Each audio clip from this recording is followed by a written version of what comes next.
तो स्टार्ट करते हैं इस लेक्चर में क्लोनिंग वेक्टर। तो आखिर में क्लोनिंग वेक्टर हम लोग क्या होते हैं भाई, व्हीकल डीएनए। व्हीकल हम लोग किस लिए यूज करते हैं, एक प्लेस से हम लोग को दूसरे प्लेस पर जा रहे हैं तो किसका यूज करते हैं, व्हीकल का। तो आप समझ गए, सेम हम लोग का फंक्शन परफॉर्म करते हैं क्लोनिंग वेक्टर। क्लोनिंग वेक्टर क्या करते हैं भैया, हम लोग के फॉरेन डीएनए जिससे हम लोग क्या बोलते हैं एलियन डीएनए, उसको क्या करते हैं भैया होस्ट सेल के अंदर लेकर जाते हैं, होस्ट सेल के अंदर उसको लेकर जाता है। ठीक है, तो आपको समझ है कि एक्चुअल में क्या फंक्शन परफॉर्म करते हैं क्लोनिंग वेक्टर। क्लोनिंग वेक्टर का मोस्ट इंपॉर्टेंट फंक्शन है कि क्या करते हैं भाई, क्लोनिंग वेक्टर फॉरेन डीएनए जिससे हम लोग क्या बोलते हैं, फॉरेन डीएनए को बोला जाता है क्या, एलियन डीएनए को क्या करते हैं भाई, ये होस्ट सेल के अंदर लेकर जाते हैं। समझ है, होस्ट सेल के अंदर लेकर जाते हैं। क्लियर, इसीलिए इन्हें बोला जाता है क्या, क्लोनिंग वेक्टर। वेक्टर की तरह काम करते हैं, वेक्टर की तरह क्या करते हैं, व्हीकल की तरह ये काम करते हैं। ठीक है, इसीलिए क्लोनिंग वेक्टर को ही क्या बोलते हैं, इसी को हम लोग व्हीकल डीएनए भी बोलते हैं। ठीक है, क्लोनिंग वेक्टर को ही क्या बोला जाता है, इसी को हम लोग व्हीकल डीएनए भी बोलते हैं। क्लियर है, अब आप ध्यान से सुना, आखिर में क्लोनिंग वेक्टर हम लोग किसे क्लोनिंग वेक्टर की तरह यूज करते हैं भाई, प्लाज्मिड एंड बैक्टीरियोफेज को यूज किया जाता है एज अ क्लोनिंग वेक्टर। ठीक है, तो किसको हम लोग क्लोनिंग वेक्टर की तरह यूज करते हैं, ध्यान से आप देखो, किसे क्लोनिंग वेक्टर की तरह यूज करते हैं, प्लाज्मिड एंड बैक्टीरियोफेज को यूज किया जाता है एज अ क्लोनिंग वेक्टर। ठीक है, मोस्ट इंपॉर्टेंट पॉइंट है प्लाज्मिड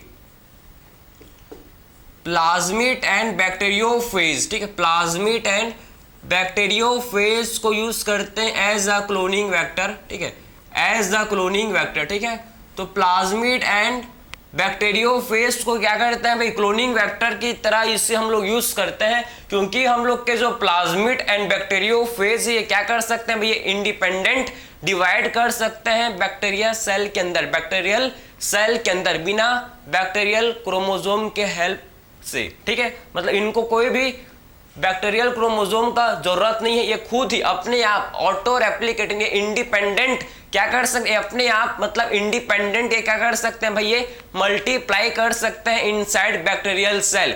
बैक्टीरियल सेल के अंदर ये इंडिपेंडेंट बिना किसी के हेल्प के ये क्या कर सकते हैं, खुद से अपने आप क्या कर सकते हैं, ये मल्टीप्लाई कर सकते हैं। इसीलिए हम लोग इन्हें किसकी तरह इसीलिए हम लोग इन्हें यूज करते हैं एज अ क्लोनिंग वेक्टर। समझ है आपको, इसीलिए हम लोग प्लाज्मिड एंड बैक्टीरियोफेज को क्या करते हैं भाई, इन्हें हम लोग यूज करते हैं as a cloning vector. Because क्यों भाई, आपको समझ है, बिकॉज क्यों करते हैं ये आपको समझ है। ठीक है, बिकॉज दे डिवाइड इंडिपेंडेंट। ठीक है, बिकॉज दे डिवाइड, आप देखो क्योंकि बिकॉज दे डिवाइड इंडिपेंडेंट। ठीक है, क्लियर है भाई, इसको थोड़ा सा छोटा लिखते हैं तो आपको समझ आना चाहिए कि एक्चुअल में क्यों हम लोग प्लाज्मिड एंड बैक्टीरियोफेज को क्लोनिंग वेक्टर की तरह यूज करते हैं, क्योंकि बिकॉज दे डिवाइड इंडिपेंडेंट। ये कैसे डिवाइड करते, they divide independent, they can divide independent inside the bacterial cell, inside the bacterial cell. किसके अंदर भैया, इनसाइड द बैक्टीरियल सेल। ठीक है, बैक्टीरियल सेल के अंदर, समझ है आपको, इनसाइड द बैक्टीरियल सेल के अंदर ये इंडिपेंडेंट क्या कर सकते हैं भाई, डिवाइड कर सकते हैं, डिवाइड कर सकते हैं। बात समझ है, ये इंडिपेंडेंट डिवाइड कर सकते हैं। ठीक है, तो ये आपने समझ लिया, और आपको समझना है कि प्लाज्मिड एंड बैक्टीरियोफेज है कॉपी नंबर। ठीक, इनका जो कॉपी नंबर है भैया दोनों का ज्यादा होता है, लेकिन हम लोग बात करें जैसे कि आपके एनसीईआरटी ने मेंशन किया है क्या भैया, कि bacteriophage have high copy number. Bacteriophage के पास क्या होता है भैया, हाई कॉपी नंबर। ठीक है, तो आपको क्या समझना है भाई इसके पास, कि बैक्टीरियोफेज हैव हाई कॉपी। ठीक है, इसके पास क्या होता है, हाई कॉपी नंबर। ठीक है, बैक्टीरियोफेज में क्या होता है, बैक्टीरियोफेज के पास हाई कॉपी नंबर। हाई, आखिर में कॉपी नंबर क्या है देखेंगे भैया। ठीक है, कॉपी नंबर क्या है डिस्कस करेंगे, टेंशन मत लो आप। ठीक है, तो bacteriophage have high copy number. ठीक है, एंड हम लोग के प्लाज्मिड हैव, ठीक है, इसके पास भी कॉपी नंबर होता है, लेकिन बैक्टीरियोफेज से इसके पास कम कॉपी नंबर। ठीक है, हैव। ठीक है, आप देखो कि लो कॉपी नंबर, ठीक है, बैक्टीरियोफाज का हाई कॉपी नंबर, इसका क्या होता है, इसका लेस कॉपी नंबर, ठीक है, इसका क्या होता है भैया, प्लाज्मिड का लेस कॉपी नंबर, ठीक है, लेस कॉपी नंबर, ठीक है, समझ है आपको। प्लाज्मिड का क्या होता है भैया, इसका लेस कॉपी नंबर होता है, प्लाज्मिड का क्या होता है भाई, इसका लेस कॉपी नंबर होता है, ठीक है, बात समझ है आपको।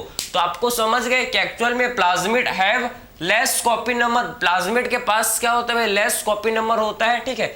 आखिर में कॉपी नंबर क्या है, पहले आप इसको समझ लो। कॉपी नंबर का मतलब ये होता है कि आखिर में जो हम लोग का वेक्टर, हम लोग का जो वेक्टर है इसका कितना कॉपी, आखिर में जो हम लोग का जो वेक्टर है, वेक्टर कितना कॉपी बना सकता है, अपना कितना कॉपी बना सकता है होस्ट सेल के अंदर, ठीक है। आखिर में जो वेक्टर है भाई, जो हम लोग का क्लोनिंग वेक्टर है, कितना अपना कॉपी फॉर्म कर सकता है, कितना कॉपी बना सकता है, कितना ये डिवाइड कर सकता है, किसके अंदर, हम लोग के होस्ट सेल के अंदर। इसी को क्या बोलते हैं, कॉपी नंबर, ठीक है।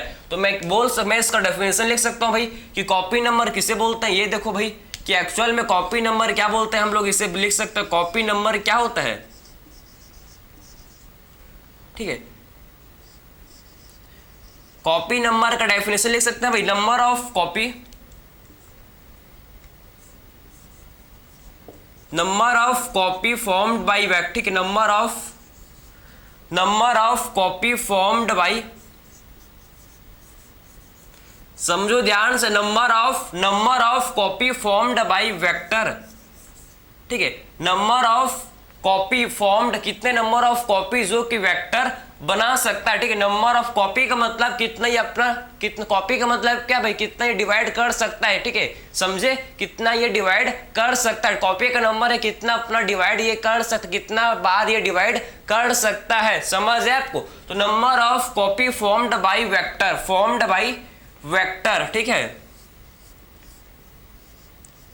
तो number of copy formed by vector inside किसके अंदर भैया, number of copy formed by vector, ठीक है, number of copy formed by vector inside the bacterial, inside the host cell, ठीक है, समझ आया कि एक्चुअल में होस्ट सेल के अंदर कितना कॉपी ये बना सकता है, होस्ट सेल के अंदर ये कितना कॉपी बना सकता है, समझ आया, कितना कॉपी ये क्या कर सकता है भैया, ये हम लोग का जो प्लाज्मिड या फिर बैक्टीरियोफाज, ये होस्ट सेल के अंदर अपना कितना कॉपी, अपना कितना बार, अपना कितना कॉपी ये बना सकता है, मतलब अब कितना ये डिवाइड, कितनी बार ये डिवाइड हो सकता है, समझे ना, कितनी बार ये डिवाइड हो सकता है होस्ट सेल के अंदर, इसी को क्या बोलते हैं, कॉपी नंबर, ठीक है। तो आखिर में ये होस्ट सेल के अंदर कितनी बार ये डिवाइड हो सकता है, कितनी बार ये मल्टीप्लाई कर सकता है, कितनी बार ये मल्टीप्लाई कर सकता है, इसी को क्या बोलते हैं भाई, इसी को बोला जाता है कॉपी नंबर, ठीक है।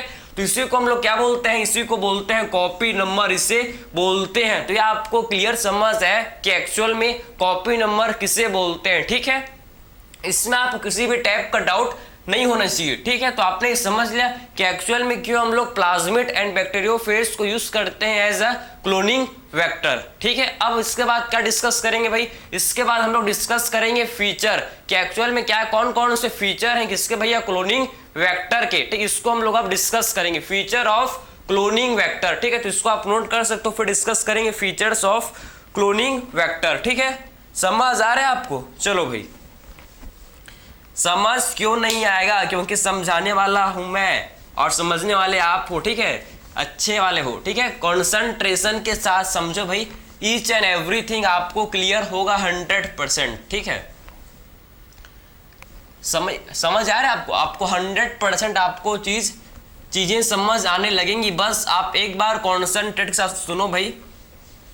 तो आखिर में बात करेंगे कौन कौन से फीचर होते हैं किसके भैया, क्लोनिंग वेक्टर के कौन कौन से फीचर होते हैं, इसको हम लोग आप डिस्कस कर लेते हैं। ये भी हम लोग का काफी ज्यादा इंपॉर्टेंट है, क्लियर। तो आखिर में फीचर्स, ठीक है, किसके भैया, किसके फीचर्स देखेंगे, क्लोनिंग वेक्टर के फीचर्स कौन कौन से हैं, देखो भाई अब डिस्कस करेंगे इसके फीचर्स, इसके हम लोग अब फीचर्स को डिस्कस करेंगे। कौन कौन से फीचर्स हैं भाई क्लोनिंग वेक्टर के। सबसे पहला फीचर जो कि क्लोनिंग वेक्टर का है, क्लोनिंग वेक्टर के पास क्या होना चाहिए भाई, हम लोग किसके फीचर को डिस्कस करें क्लोनिंग वेक्टर के, तो आखिर में सबसे पहले बात करें क्लोनिंग वेक्टर के पास क्या होना चाहिए भैया, ORI साइट। ठीक है, क्लोनिंग वेक्टर के पास क्या होना चाहिए, ORI साइट।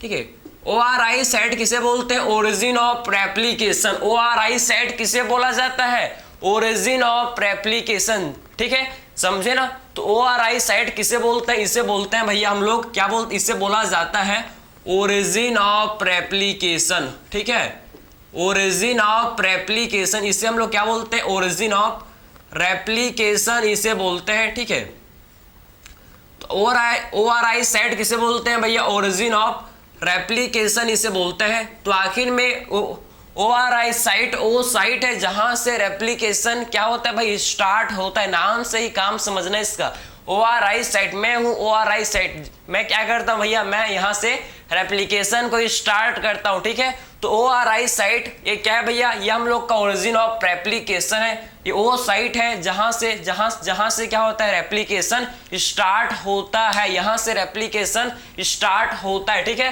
तो ORI site means origin of replication दी। ठीक है, साइट इन विच। ठीक है, आखिर में ORI साइट कौन सा साइट है, साइट इन विच। ठीक है, साइट वेयर, ये साइट। ठीक है, समझो कि ORI साइट क्या होता है, साइट वेयर रेप्लिकेशन स्टार्ट। ठीक है, तो आखिर में ORI साइट वो साइट है, साइट वेयर। ठीक है, साइट इन विच रेप्लिकेशन स्टार्ट। ठीक है, साइट वेयर रेप्लिकेशन स्टार्ट या रेप्लिकेशन बिगिन, ये वो साइट है जहां से क्या होता है, रेप्लिकेशन हम लोग का स्टार्ट होता है। ये वो साइट है जहां से क्या होता है भैया, रेप्लिकेशन स्टार्ट होता है। ठीक है, समझ है आपको। तो ORI साइट वो साइट है जहां से क्या होता है, जहां से हम लोग का रेप्लिकेशन स्टार्ट होता है। ठीक है, तो ORI साइट वो साइट है where replication, site in where replication start, वो साइट है जहां से भाई क्या है, जहां से क्या होता है, रेप्लिकेशन स्टार्ट होता है। ठीक है, या फिर आप बोल सकते हो साइट ऑन DNA वेयर। ठीक है, रेप्लिकेशन स्टार्ट। ठीक है, या फिर हम क्या बोल सकते हैं भाई, site of DNA where replication start, ऐसे भी लिख सकते हो आप, site on DNA, site on DNA। ठीक है, वेयर रेप्लिकेशन स्टार्ट, जहां से रेप्लिकेशन स्टार्ट होता है। ये हम लोग का बेस्ट डेफिनेशन, सिंपल साधा सा डेफिनेशन मिल गया भाई। ठीक है, कि एक्चुअल में ORI साइट किसे बोलते हैं, वो साइट DNA में वो साइट जहां से क्या होता है भैया, रेप्लिकेशन स्टार्ट होता है, इसे क्या बोलते हैं, ORI site, origin of replication इसे बोला जाता है, ओरिजिन ऑफ रेप्लिकेशन इसे हम लोग बोलते हैं। ठीक है, ये आपने समझ लिया, क्लियर है। और आखिर में आपको ये भी समझना है कि ORI साइट क्या करता है भैया, ये कॉपी नंबर को भी कंट्रोल करता है। मैंने आपको बताया था, जस्ट फ्लैशबैक में जाओ भैया, आपको मिल जाएगा इसका आंसर। ठीक है, कि कॉपी नंबर क्या होता है। ठीक है, तो आपको ये पता होना चाहिए कि ORI सेट और क्या करता है भैया, ये कंट्रोल करता है copy number, also control copy number. ये आपका इंपॉर्टेंट है भाई, ऑल्सो कंट्रोल कॉपी नंबर। ठीक है, समझ है आपको, ये किसको कंट्रोल करता है भाई, कॉपी नंबर को कंट्रोल करता है। ठीक है, ऑल्सो कंट्रोल कॉपी नंबर। ठीक है, ये कॉपी नंबर को भी कंट्रोल करता है। क्लियर है, तो ये आप मत भूलना, काफी ज्यादा इंपॉर्टेंट है। ठीक है, तो आखिर में ORI साइट वो साइट है जहां से रेप्लिकेशन स्टार्ट होता है। ठीक है, और ये क्या करता है, ORI साइट ऑल्सो क्या करता है भैया, ये हम लोग के कॉपी नंबर को भी कंट्रोल करता है। ठीक है, क्या करता है भाई, ये कॉपी नंबर को भी ये क्या करता है भाई, कंट्रोल करता है, ये मत भूलना। ठीक है, तो आपने ORI साइट के बारे में समझ लिया, जान लिया, सीख लिया। ठीक है, और आपको मैं बताऊं खास बात इसका कि आखिर में ORI साइट हम लोग फॉरेन DNA को, अगर आपको फॉरेन DNA या फिर एलियन DNA को आपको जोड़ना है तो आप कहां जोड़ोगे भैया, वेक्टर में। एक वेक्टर आपके पास एक वेक्टर है। ठीक है, आप समझो, बहुत ही सिंपल वे से आपको मैं समझाऊं तो हम लोग का वेक्टर है। ठीक है, ये वेक्टर है भैया, और ये इसका ORI साइट है। ये ठीक है, ये क्या है, ORI साइट। क्लियर, तो अगर आपको फॉरेन DNA को इसमें जोड़ना है, फॉरेन DNA को आपको इसमें क्या करना है भैया, इसमें इसको जोड़ना है, इसमें आपको लाइगेट करना है, तो आप कहां पर जोड़ोगे, ये वेक्टर में आप कहां पर जोड़ोगे भैया, ORI साइट पर आप क्या करोगे, फॉरेन डीएनए को क्या करोगे, ऐड करोगे। समझ है आपको? ORI साइट पर आप क्या करोगे, फॉरेन डीएनए को ऐड करोगे, जिससे आपका फॉरेन डीएनए का रेप्लिकेशन हो, जिससे क्या हो भैया, फॉरेन डीएनए का भी आपका रेप्लिकेशन हो। ठीक है, जिससे फॉरेन डीएनए का भी क्या हो भैया, साथ ही साथ इसका रेप्लिकेशन हो। ठीक है, तो हमेशा आप याद रखो कि आप फॉरेन डीएनए को कहां ऐड करते हो भैया, ORI साइट पर ऐड करते हो, ORI साइट पर ऐड करते हो। ठीक है, बात समझ आया? जिससे आपका रेप्लिकेशन हो, ये इंश्योर हो जाए, जिससे आपका रेप्लिकेशन क्या हो भैया, हो। ठीक है, समझ है आपको? तो हमेशा आपको समझ आना चाहिए कि हमेशा आप क्या करोगे भैया, क्या करोगे भाई, कि फॉरेन डीएनए को आप क्या करोगे, इसको आप ORI साइट में क्या करोगे भैया, इसको ऐड करोगे। ठीक है, जिससे रेप्लिकेशन आपका 100% इंश्योर हो, जिससे रेप्लिकेशन 100% क्या हो भाई, इंश्योर हो। ठीक है, तो ये आपने सारा पॉइंट समझ लिया about ORI site. ORI site के बारे में आपने सारा चीज इंफॉर्मेशन समझ लिया, क्लियर, जो आपके एनसीईआरटी में है, मैंने आपको ईच एंड एवरी पॉइंट इसको बता दिया। ठीक है, तो ये आपने ORI सेट के बारे में सीख लिया, समझ लिया, जान लिया। अब बात करेंगे नेक्स्ट हम लोग किसके बारे में, नेक्स्ट हम लोग का जो फीचर है वो, ठीक है, नेक्स्ट हम लोग का जो क्लोनिंग वेक्टर का फीचर है भाई, जिसे बोलते हैं क्या, क्लोनिंग वेक्टर के पास क्या होता है भैया, क्लोनिंग वेक्टर के पास क्या होता है, सेलेक्टेबल मार्कर। पता है आपको, सेलेक्टेबल मार्कर। ठीक है, तो आखिर में क्लोनिंग वेक्टर के पास क्या होता है, सेलेक्टेबल मार्कर प्रेजेंट होता है। क्लोनिंग वेक्टर है दी सेलेक्टेबल मार्कर। ठीक है, तो क्लोनिंग वेक्टर के पास क्या होता है, प्रेजेंट, इसके पास होता है भैया सेलेक्टेबल मार्कर प्रेजेंट। ठीक है, समझे ना? तो क्लोनिंग वेक्टर के पास क्या होता है, प्रेजेंट सेलेक्टेबल मार्कर। ये सेलेक्टेबल मार्कर क्या होते हैं भैया, एंटीबायोटिक रेजिस्टेंस जीन होते हैं। ये हम लोग के सेलेक्टेबल मार्कर क्या होते हैं, यह आपको पता होना चाहिए। क्या होते हैं भैया, हम लोग के एंटीबायोटिक रेजिस्टेंस जीन होते हैं। ठीक है, ठीक है, एंटीबायोटिक रेजिस्टेंस जीन होते हैं, एंटीबायोटिक रेजिस्टेंस जीन। ठीक है, समझे? तो आखिर में हम लोग के क्या होते हैं, एंटीबायोटिक रेजिस्टेंस जीन होते हैं, एंटीबायोटिक ये रेजिस्टेंस जीन होते हैं। ठीक है, बात समझे, क्लियर? तो आखिर में ये हम लोग के सेलेक्टेबल मार्कर, जो कि क्या होता है, सेलेक्टेबल मार्कर हम लोग के क्या होते हैं भाई, एंटीबायोटिक रेजिस्टेंस जीन ये होते हैं। समझ आया? ये हम लोग के एंटीबायोटिक रेजिस्टेंस जीन ये होते हैं। ठीक है, जो किसमें हेल्प करते हैं भैया, सेलेक्टेबल मार्कर हम लोग के एंटीबायोटिक रेजिस्टेंस जीन है, जो किसमें हेल्प करते हैं हम लोग को, ट्रांसफॉर्मेंट को नॉन ट्रांसफॉर्मेंट में, आप ध्यान से सुनो, ट्रांसफॉर्मेंट को नॉन ट्रांसफॉर्मेंट में सेलेक्ट करने में हेल्प करते हैं। ठीक है, किसमें हेल्प करते हैं, किस चीज में हेल्प करते हैं, किस चीज में हेल्प करते हैं, आइडेंटिफाइंग में। किसको आइडेंटिफाई करते हैं भैया, ये आइडेंटिफाई करते हैं कि ट्रांसफॉर्मेंट एंड नॉन ट्रांसफॉर्मेंट कौन कौन सा है। ठीक है, ये हम लोग आइडेंटिफाई करते हैं कि रिकॉम्बिनेंट एंड नॉन रिकॉम्बिनेंट के बीच में ये क्या करते हैं, आइडेंटिफाई करते हैं। ठीक है, कि रिकॉम्बिनेंट कौन सा है, नॉन रिकॉम्बिनेंट कौन सा है, उसको ये क्या करते हैं भैया, ये हम लोग के सेलेक्टेबल मार्कर आइडेंटिफाई करते हैं। इसका हम लोग ब्रीफ फंक्शन डिस्कस करेंगे लेक्चर में, इसी लेक्चर में डिस्कस करेंगे। आपका हर एक कॉन्सेप्ट अबाउट सेलेक्टेबल मार्कर आपका क्लियर हो जाएगा। तो मैंने आपको एक छोटा सा आइडिया दिया, जिससे आपको पता होगा कि सेलेक्टेबल मार्कर किस चीज में हेल्प करते हैं, आइडेंटिफाइंग ट्रांसफॉर्मेंट को नॉन ट्रांसफॉर्मेंट में,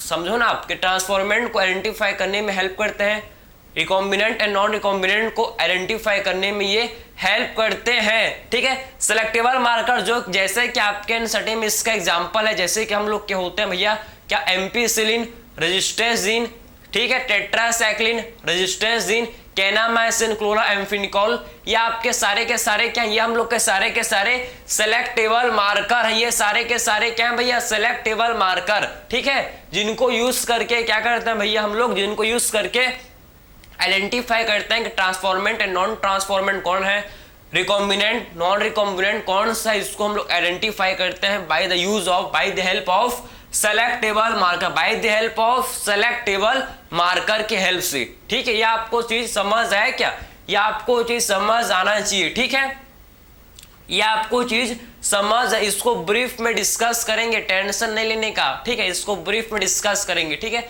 अच्छे से इसको और डिस्कस करेंगे। और अब बात करेंगे हम लोग नेक्स्ट, हम लोग का फीचर होना चाहिए भैया, जिसे बोलते हैं क्लोनिंग साइट।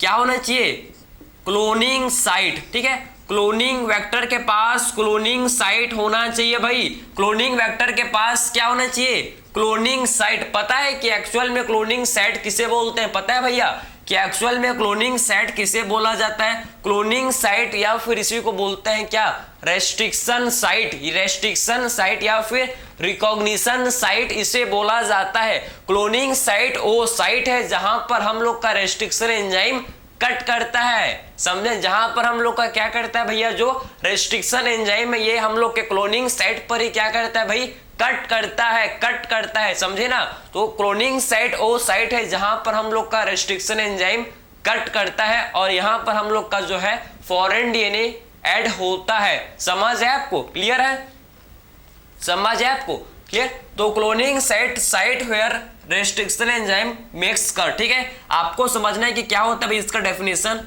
कि साइट वेयर, ठीक है, site where restriction enzyme makes cut. ठीक है, ये साइट, ठीक है, आप समझो क्लोनिंग साइट ओ site where restriction, R for restriction, चलो इसको लिख लेते हैं, site where restriction enzyme makes cut, restriction enzymes makes cut. ठीक है, ये साइट होता है जहां पर रेस्ट्रिक्शन एंजाइम्स क्या करता है भैया, कट लगाता है। ठीक है, तो site where restriction enzymes makes cut, ये क्या करता है भाई, यहां पर आकर ये कट लगाता है, मेक्स कट। ठीक है, ये साइट होता है जहां पर हम लोग का रेस्ट्रिक्शन एंजाइम आकर कट लगाता है, ये हम लोग का साइट होता है जहां पर रेस्ट्रिक्शन एंजाइम आकर क्या करता है भैया, यहां पर कट लगाता है, यहां पर कट लगाता है, ये इसे बोलते हैं क्लोनिंग साइट। एक रेस्ट्रिक्शन एंजाइम के लिए सिर्फ एक ही क्लोनिंग साइट होना चाहिए। आपके एनसीईआरटी में साफ साफ मेंशन है कि for one restriction enzyme one cloning site should be present. अगर एक रेस्ट्रिक्शन एंजाइम के लिए more than one cloning site है, अगर मल्टीपल क्लोनिंग साइट है फॉर वन रेस्ट्रिक्शन एंजाइम, एक रेस्ट्रिक्शन एंजाइम के लिए अगर मल्टीपल क्लोनिंग साइट है तो डीएनए का फ्रेगमेंट हो जाएगा भैया, डीएनए का स्मॉल फ्रेगमेंट हो जाएगा, जो हम लोग के क्लोनिंग प्रोसेस के लिए कॉम्प्लिकेट होगा। जो किसको कॉम्प्लिकेट करेगा भाई, जो क्लोनिंग प्रोसेस को कॉम्प्लिकेट करेगा। अगर एक रेस्ट्रिक्शन एंजाइम के लिए मल्टीपल क्लोनिंग साइट है तो वो क्या करेगा भैया, डीएनए के छोटे छोटे से टुकड़े हो जाएंगे, डीएनए का क्या हो जाएगा भैया, छोटे छोटे से टुकड़े हो जाएंगे, जो क्लोनिंग प्रोसेस को कॉम्प्लिकेट करे, जो किसको कॉम्प्लिकेट करेगा भैया, क्लोनिंग प्रोसेस को जो कॉम्प्लिकेट करेगा। तो ये आपको चीज समझ आना चाहिए, समझना चाहिए कि एक्चुअल में क्लोनिंग साइट वो साइट है जहां पर हम लोग का रेस्ट्रिक्शन एंजाइम आता है, जुड़ता है और कट लगाता है। ठीक, आता है फिर हेलो हाय बाय करता है, हेलो मिलाता है, हाथ मिलाता है, फिर काट देता है। समझ है आपको, तो ये इसका फंक्शन है भैया क्लोनिंग की। ठीक, वो साइट है जहां पर रेस्ट्रिक्शन एंजाइम आकर हाथ मिलाएगा फिर काट देगा। ठीक, ये वही मूवी में आप देखते हो ना भैया, पहले मिलाते हैं, हेलो करते हैं, फिर पीछे से निकालते हैं, क्या निकालते हैं फरसा, खत्म एक बार में। फिर समझ है आपको, वही आपका फंक्शन है क्लोनिंग साइट। तो ये आपको समझ आना चाहिए। ठीक है, कि एक रेस्ट्रिक्शन एंजाइम के लिए सिर्फ एक ही क्लोनिंग साइट होना चाहिए, इसीलिए एक रेस्ट्रिक्शन एंजाइम के लिए सिर्फ क्या होना चाहिए भैया, only one cloning site present होना चाहिए। ठीक है, ये आपको चीज समझ आना चाहिए। अब बात करेंगे नेक्स्ट हम लोग क्या बात करेंगे भाई, कि नेक्स्ट क्या फीचर होना चाहिए। आप देखो कि नेक्स्ट हम लोग का क्या फीचर होना चाहिए, आपको समझना है, या आपने क्लोनिंग साइट आपको समझ है। अब बात करेंगे कि ये तीन फीचर आपके मोस्ट इंपॉर्टेंट है, जो आपके एनसीईआरटी में मेंशन है कि सबसे पहले क्लोनिंग वेक्टर के पास कौन कौन से फीचर होने चाहिए भाई। क्लोनिंग वेक्टर के पास ORI साइट होने चाहिए, क्लोनिंग वेक्टर के पास क्या होना चाहिए, सेलेक्टेबल मार्कर प्रेजेंट होना चाहिए, क्लोनिंग वेक्टर के पास क्या होना चाहिए भाई, क्लोनिंग साइट प्रेजेंट होना चाहिए। क्लोनिंग साइट क्या होना चाहिए भाई, इसके पास प्रेजेंट होना चाहिए। ठीक है, इसके पास क्या होना चाहिए, क्लोनिंग साइट प्रेजेंट होना चाहिए। तो ये आपने सारे 3 पॉइंट को आपने देख लिया, समझ लिया।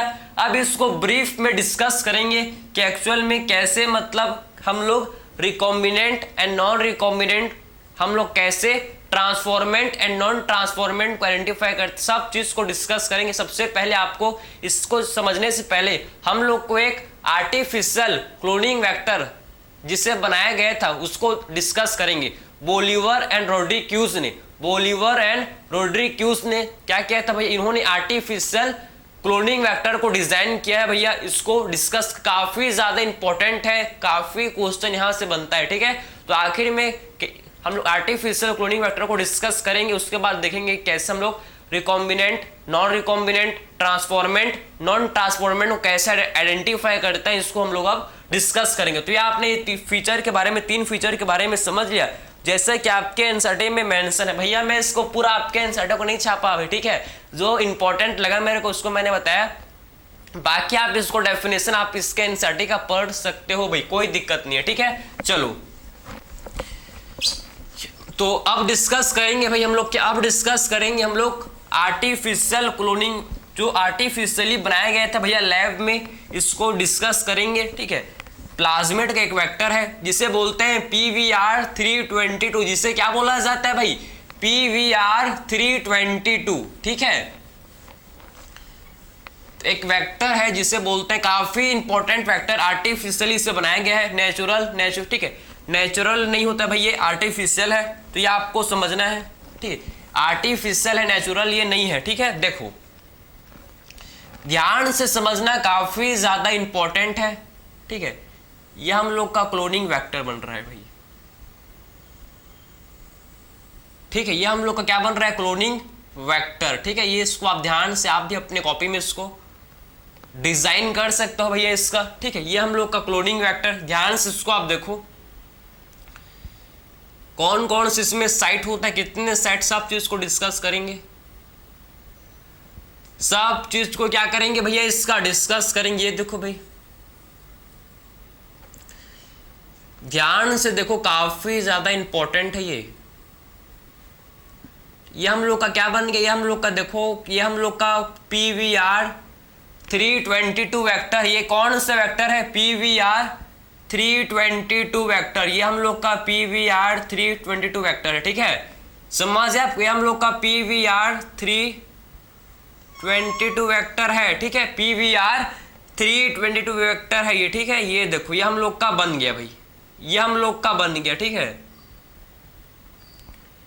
समझ, ये हम लोग का बन गया, ठीक है, ये हम लोग का क्लोनिंग वेक्टर बन गया, ठीक है, क्लोनिंग वेक्टर बन गया। इसका नाम क्या है भाई, एक सेकंड रुको, इसको थोड़ा सा इसको अच्छे से मॉडिफाई कर लेते हैं भाई, ठीक है। ये हम लोग का वेक्टर बन गया, इसे बोलते हैं PVR322, इसे बोला जाता है PVR322, ठीक है। तो आप देखो इसे बोलते हैं PVR322, ठीक है, इसे बोला जाता है PVR322, ठीक है, बात समझ आए, PVR322 इसे हम लोग बोलते हैं, ठीक है। ध्यान से इसको देखना कि आखिर में जो वेक्टर है जिसे क्या बोलते हैं भाई, PVR322, इसका मतलब क्या है, पहले इसको आप समझना, ठीक है, कि एक्चुअल में हम लोग का जो ध्यान से सुनो, काफी ज्यादा क्या भैया ये इंपॉर्टेंट है, काफी ज्यादा ये क्या है इंपॉर्टेंट, ठीक है। ध्यान से आप देखो PVR322, तो आखिर में इसका मतलब क्या है, इसको आप समझना, ठीक है।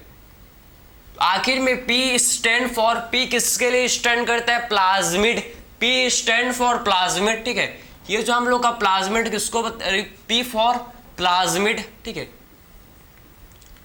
P फॉर प्लाज्मिड, क्लियर है। एंड B फॉर साइंटिस्ट का नेम है जिसे बोलते हैं Bolivar, B for Bolivar, B for Bolivar, ठीक है। तो B किसका नेम है, साइंटिस्ट का नेम जिसे बोला जाता है बोलीवर, ठीक है। B किसका, B for Bolivar, and R for Rodriguez, ठीक है, R फॉर रॉड्रिग्यूज, ठीक है, बात समझे, रॉड्रिग्यूज इसे बोलता है रॉड्रिग्यूज, R फॉर रॉड्रिग्यूज, ठीक है, R फॉर रॉड्रिग्यूज, ठीक है, रॉड्रिग्यूज, R फॉर रॉड्रिग्यूज, समझ है आपको। ध्यान से इसको आप समझ लें, इसका लेबलिंग को, ठीक है, कि एक्चुअल में P स्टैंड फॉर, P किसके लिए स्टैंड करता है भाई, P स्टैंड करता है किसके लिए, प्लाज्मिड के लिए, ठीक है। एंड B स्टैंड करता है for Bolivar, B stand for Bolivar, and R stand for Rodriguez, R stand किसके लिए करता है भैया, रॉड्रिग्यूज के लिए स्टैंड करता है R, ठीक है, समझ है। एंड R22 मतलब ये आप समझ रहे हैं कि 322 ये क्या है, 322 ये हम लोग का एक्सपेरिमेंट नंबर, ये क्या है भाई, ये क्या है, ये हम लोग का है एक्सपेरिमेंट नंबर, ठीक है, ये क्या है आप समझो, ये हम लोग का है एक्सपेरिमेंट नंबर, समझ है आपको। एक्चुअल में ये क्या है, एक्सपेरिमेंट नंबर है, क्लियर, ये एक्सपेरिमेंट नंबर है, ये आपको याद रखने हैं भाई कि इसका मतलब क्या है, इसका हम लोग ने नोमेनक्लेचर कर लिया, हम लोग ने PVR 322 का क्या कर लिया भाई, इसका नोमेनक्लेचर कर लिया, ठीक है। तो P stand for plasmid, B stand for Bolivar and Rodriguez, जिन्होंने बोलीवर एंड रोड्रिग्यूज जिन्होंने ये आर्टिफिशियली वेक्टर को डिजाइन किया था, PVR 322 वेक्टर को डिजाइन किया था, और ये एक्सपेरिमेंट नंबर समझो कितने प्रयास के बाद ये हम लोग का वेक्टर बन के रेडी हुआ था, ठीक है। एक्सपेरिमेंट नंबर 322 एक्सपेरिमेंट मतलब 321 एक्सपेरिमेंट के बाद ये हम लोग का प्लाज्मिड फॉर्म हुआ था। बात समझ है आपको कि 321 प्लाज्मिड के बाद ये हम लोग का जो है, ये हम लोग का PVR 322 फॉर्म हुआ था, ठीक है। तो ये आपको समझना है। आखिर ये जो PVR 322 का खासियत क्या है भाई, इसका इंपॉर्टेंस क्या, ध्यान से आप समझो कि PVR 322 वेक्टर में ये हम लोग का जो प्लाज्मिड वेक्टर है, इसमें आपके दो क्या होते हैं, इसमें 2 हम लोग के एंटीबायोटिक रेजिस्टेंस जीन प्रेजेंट होते हैं। इसमें हम लोग के दो क्या होते हैं भैया, इसमें हम लोग के दो एंटीबायोटिक रेजिस्टेंस जीन होते हैं। एक हम लोग का होता है, ध्यान से उसको आप समझना, इसमें दो हम लोग के क्या होते हैं, एंटीबायोटिक रेजिस्टेंस जीन प्रेजेंट होता है। इसमें दो एंटीबायोटिक रेजिस्टेंस जीन हम लोग के इसमें क्या होते हैं भाई, प्रेजेंट होते हैं, ठीक है। इसमें दो एंटीबायोटिक रेजिस्टेंस जीन जो कि प्रेजेंट होते हैं, कौन कौन से भैया, एक होता है एम्पिसिलिन रेजिस्टेंस जीन, दूसरा होता है टेट्रासाइक्लिन रेजिस्टेंस जीन, ठीक है। बात समझ आए आपको।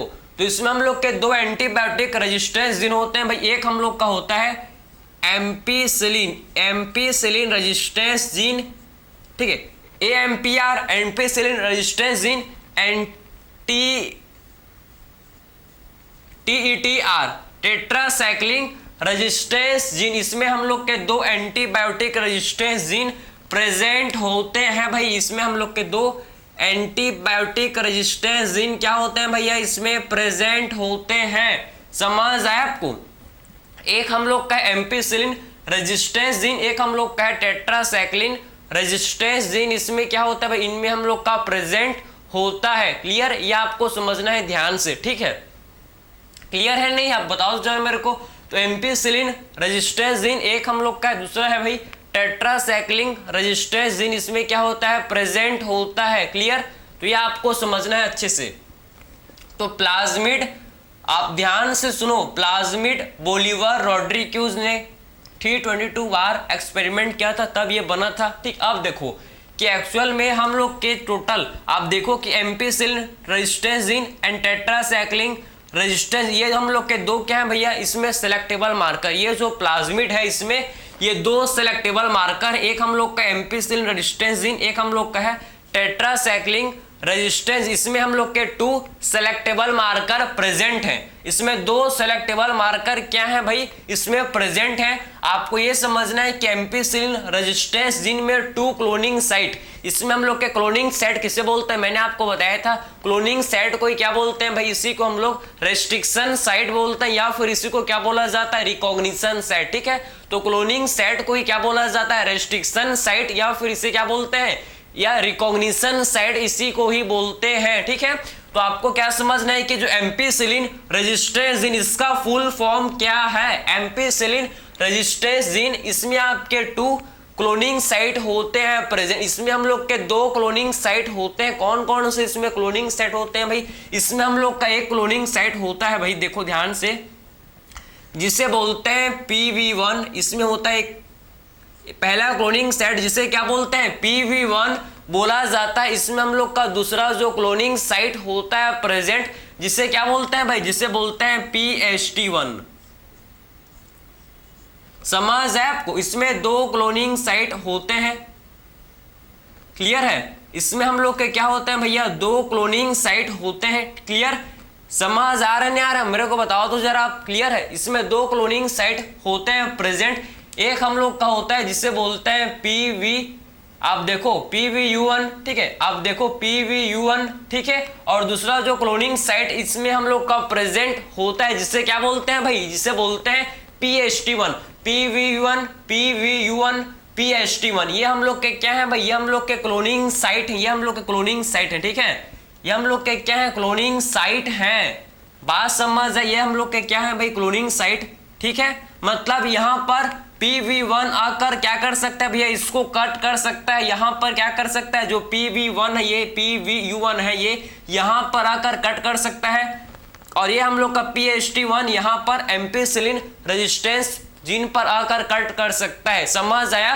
तो अगर आप PVU1 से आप कट करोगे तो आपका एम्पिसिलिन रेजिस्टेंस जीन कट हो जाएगा। अगर आप PHT1 से क्या करोगे भैया, ये आप जब कट करोगे तो क्या होगा भैया, आपका जो एम्पिसिलिन रेजिस्टेंस जीन ये कट हो जाएगा, ठीक है। एम्पिसिलिन रेजिस्टेंस जीन कट हो जाएगा क्योंकि ये इसका क्लोनिंग, क्योंकि यहाँ पर इनका क्या भैया, क्लोनिंग साइट है, समझ आया।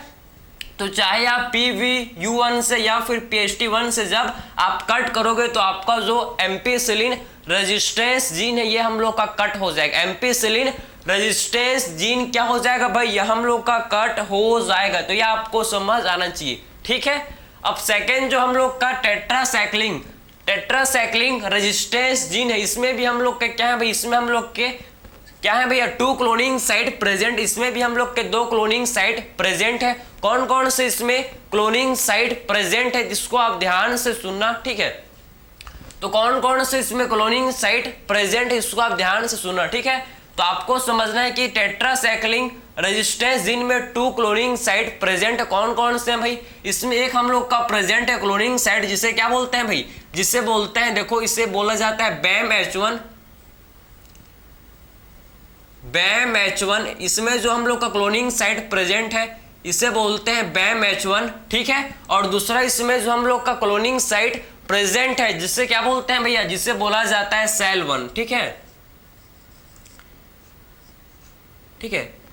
समझ है आपको। तो हम लोग को समझना है कि देखो कि टेट्रासाइक्लिन रेजिस्टेंस जीन में हम लोग के, देखो टेट्रासाइक्लिन रेजिस्टेंस जीन में हम लोग के क्या है भैया, 2 क्लोनिंग साइट प्रेजेंट है। इसमें हम लोग के क्या है भाई, 2 क्लोनिंग साइट प्रेजेंट है। कौन कौन से, एक होता है BAMH1, एक हम लोग का है SAL1, ठीक है। BAMH1 and SAL1। तो आपको समझना है कि ये BAMH1 यहाँ पर कट कर सकता है और यहाँ पर SAL1 यहाँ पर क्या कर सकते हैं भैया, कट कर सकता है। अगर BAMH1 यहाँ पर कट किया तो हम लोग का टेट्रासाइक्लिन रेजिस्टेंस जीन कट हो जाएगा। एंड हम लोग का SAL1 यहाँ पर कट किया तो हम लोग का टेट्रासाइक्लिन रेजिस्टेंस जीन यहाँ से यहाँ पर क्या हो जाएगा भाई, कट हो जाएगा, ठीक है। तो ये आपको समझ आना चाहिए, क्लियर है, क्लियर। और इसमें क्या होता है भाई, और इसमें हम लोग का होता है भैया ओरिजिन ऑफ रेप्लिकेशन। ये तो आपको पता है। इसमें और क्या होता है, इसमें हम लोग का होता है भैया ओरिजिन ऑफ रेप्लिकेशन। यहाँ पर क्या है भाई, यहाँ पर हम लोग का है ORI साइट, जहां से रेप्लिकेशन स्टार्ट होता है, ठीक है। और यहाँ पर हम लोग का होता है भैया रोप। यहाँ पर क्या होता है, यहाँ पर होता है प्रेजेंट, जिसे बोलते हैं क्या भाई, जिसे बोला जाता है रोप। इसे बोला जाता है, क्या बोलते हैं इसे बताओ, इसे बोलते हैं रोप, ठीक। इसे क्या बोलते हैं भैया, इसे बोलते हैं रोप, ठीक है। आखिर में ये रोप क्या होता है भैया, ये रोप हम लोग का ध्यान से सुनो, ये ओसाइट, ये जीन है जो प्रोटीन का फॉर्मेशन करता है, जो प्लाज्मिड के रेप्लिकेशन के लिए क्या होता है भैया, नेसेसरी होता है, ठीक है। तो ये जीन है, ये जीन जो क्या करता है भाई, ये रोप एक जीन है जो प्रोटीन को बनाता है, जो प्रोटीन का फॉर्मेशन करता है। और वो प्रोटीन रिक्वायर्ड होता है फॉर रेप्लिकेशन ऑफ प्लाज्मिड के रेप्लिकेशन के लिए वो प्रोटीन नेसेसरी होता है। वो प्रोटीन को ये हम लोग का रोप जीन कोड करता है, वो रोप जीन बनाता है, ठीक है। तो कोड फॉर प्रोटीन बोल सकता है, किसके लिए कोड करता है भैया, कोड फॉर प्रोटीन, ये वो प्रोटीन को बनाता है।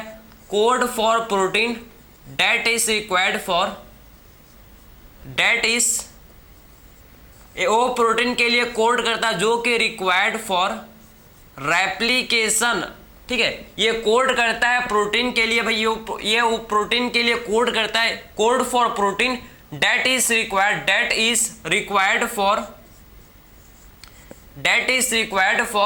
रेप्लिकेशन, रेप्लिकेशन ऑफ प्लाज्मिड, जो कि किसके लिए रिक्वायर्ड होता है भैया, प्लाज्मिड के रेप्लिकेशन के लिए, ठीक है। तो code for protein that is required for replication of plasmid, जो प्लाज्मिड के रेप्लिकेशन के लिए रिक्वायर्ड होता है, ठीक है, समझे ना, जो प्लाज्मिड के रेप्लिकेशन के लिए क्या होता है भाई, रिक्वायर्ड होता है, ठीक है। तो आपको ये समझना है कि रोपोजीन है जो प्रोटीन को बनाता है भैया, और वो प्रोटीन किसके लिए रिक्वायर्ड है, प्लाज्मिड के रेप्लिकेशन के लिए वो प्रोटीन क्या होता है भैया, रिक्वायर्ड होता है, ठीक है। अब देखो और देखो, और यहाँ देखो भाई, यहाँ पर और क्या होता है, यहाँ पर हम लोग के और 3 क्लोनिंग साइट, यहाँ पर हम लोग के 3 क्लोनिंग साइट और होते हैं प्रेजेंट, ठीक है। यहाँ पर और हम लोग के 3 क्लोनिंग साइट यहाँ पर होते हैं, कौन कौन से भाई, ध्यान से इसको देखना। यहाँ पर हम लोग के क्या होता है, 3 क्लोनिंग साइट और प्रेजेंट होते हैं, ठीक है। यहाँ पर 3 क्लोनिंग साइट और होते हैं प्रेजेंट, कौन कौन से, इसको आप देखना ध्यान से, ठीक है। तो यहाँ पर 3 क्लोनिंग साइट और क्या होते हैं भाई, इसमें यहाँ पर हम लोग के प्रेजेंट होते हैं। ये 3 क्लोनिंग साइट कौन कौन से हैं भाई, यहाँ पर कौन कौन से और 3 क्लोनिंग साइट है, एक हम लोग का EcoR1, एक हम लोग का होता है EcoR1, ठीक है। ध्यान से सुनो, काफी ज्यादा इंपॉर्टेंट है। EcoR1, एक होता है EcoR1, ठीक है, एक हम लोग का होता है CLA1,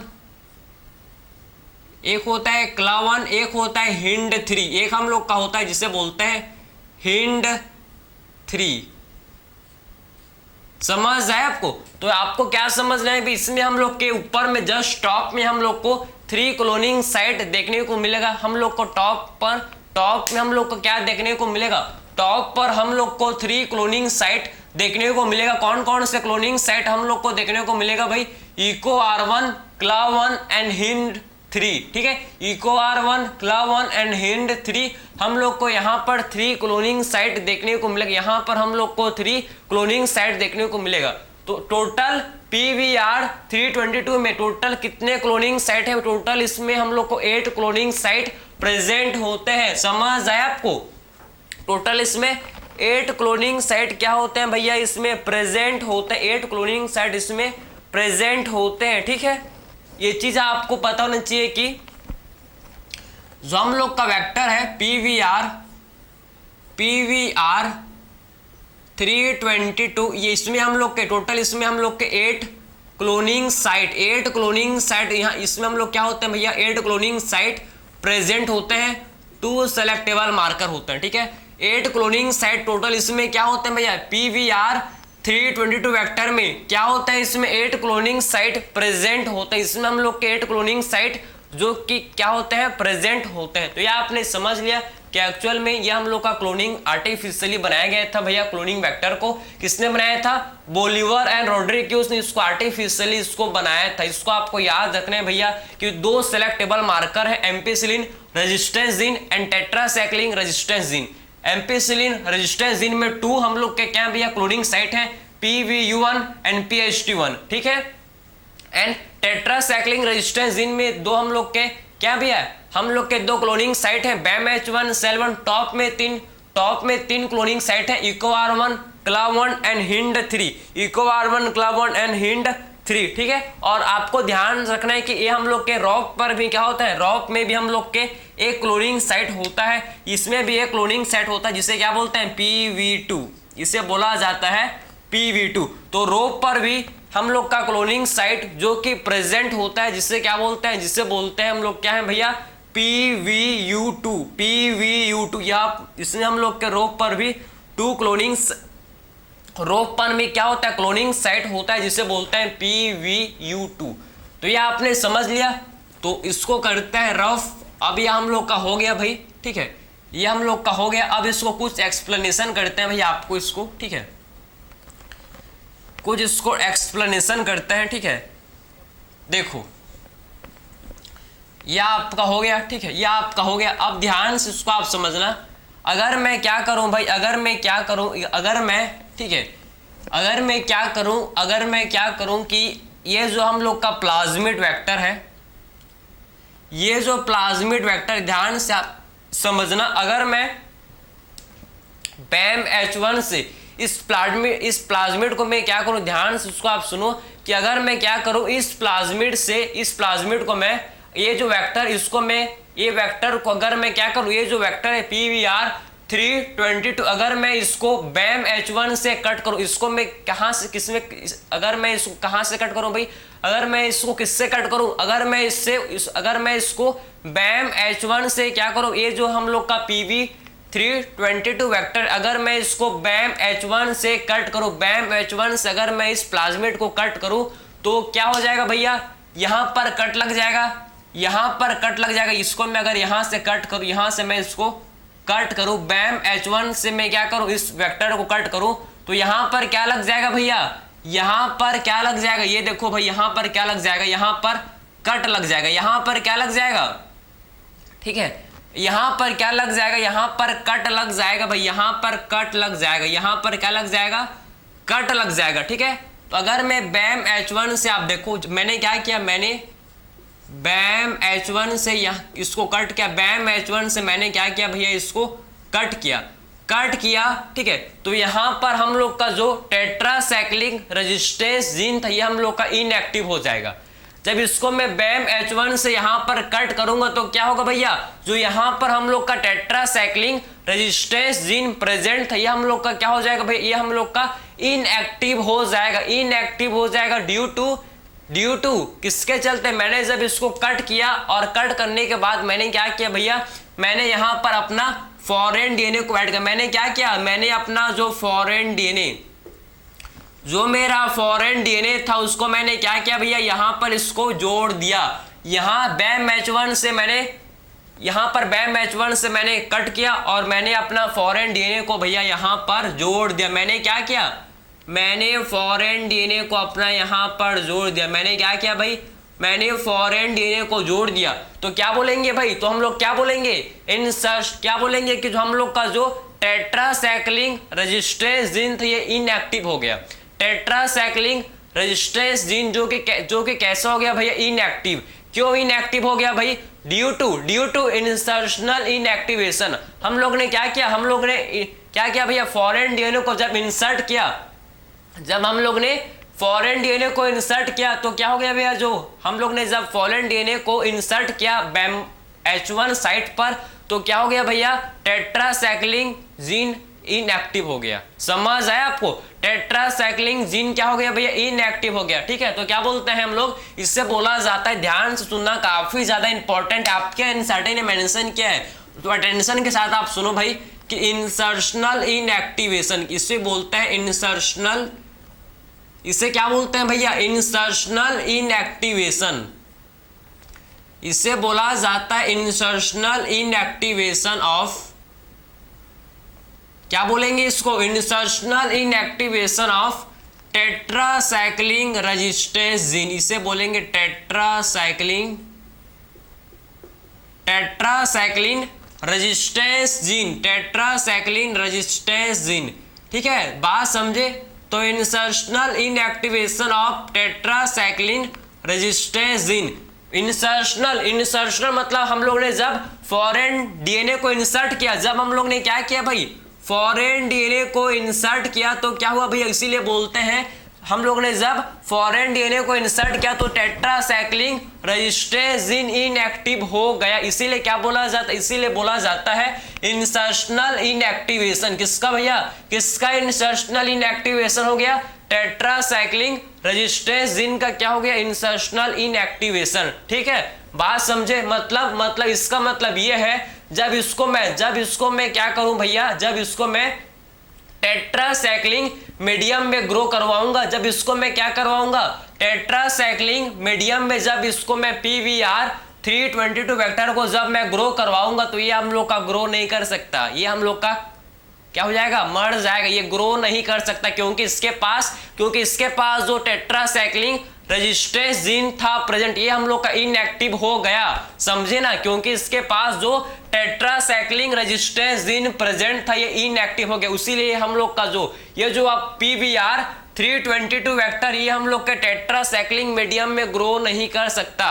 पहले ये जब फॉरेन डीएनए ऐड नहीं हुआ था, जब ये हम लोग का परफेक्ट था, जब BAM-H1 ने यहाँ कट नहीं किया था, तब ये ग्रो कर सकता था, तब ये टेट्रासाइक्लिन मीडियम पर ग्रो कर सकता था। लेकिन जब हम लोग ने क्या किया भैया, BAM-H1 से कट किया, फॉरेन डीएनए को जोड़ दिया, अब इसका जो एंटीबायोटिक टेट्रासाइक्लिन रेजिस्टेंस जीन जो था भैया ये हम लोग का इनएक्टिव हो गया। जब ये इनएक्टिव हुआ तो हम लोग का भी ये टेट्रासाइक्लिन मीडियम में ग्रो नहीं कर सकता, ठीक है। जिससे हम लोग किसको आइडेंटिफाई कर सकते, जिससे हम लोग को पता लग जाएगा कि हम लोग का ये क्या है, रिकॉम्बिनेंट है, समझे ना, समझ आ रहा है आपको, जिससे हम लोग आइडेंटिफाई कर सकते हैं कि कौन सा हम लोग का रिकॉम्बिनेंट है, जिससे हम लोग आइडेंटिफाई कर सकते हैं कौन सा हम लोग का क्या है, रिकॉम्बिनेंट है, ठीक है। तो जब इसको हम लोग टेट्रासाइक्लिन मीडियम पर ग्रो करेंगे तो ये क्या नहीं कर पाएगा, ये ग्रो नहीं कर सकता क्योंकि इसके पास antibiotic tetracycline resistance gene present नहीं है, ठीक है। तो इसीलिए टेट्रासाइक्लिन मीडियम पर ग्रो नहीं करेगा। इसको जब हम लोग एम्पिसिलिन मीडियम में ग्रो करवाएंगे तो ये ग्रो कर जाएगा। एम्पिसिलिन मीडियम में जब इसको हम लोग क्या करेंगे भैया, ग्रो करवाएंगे तो ये ग्रो कर जाएगा। एम्पिसिलिन मीडियम में ग्रो करवाएंगे तो ग्रो कर जाएगा क्योंकि इसके पास एम्पिसिलिन रेजिस्टेंस जीन प्रेजेंट है। इसके पास क्या प्रेजेंट, इसके पास एम्पिसिलिन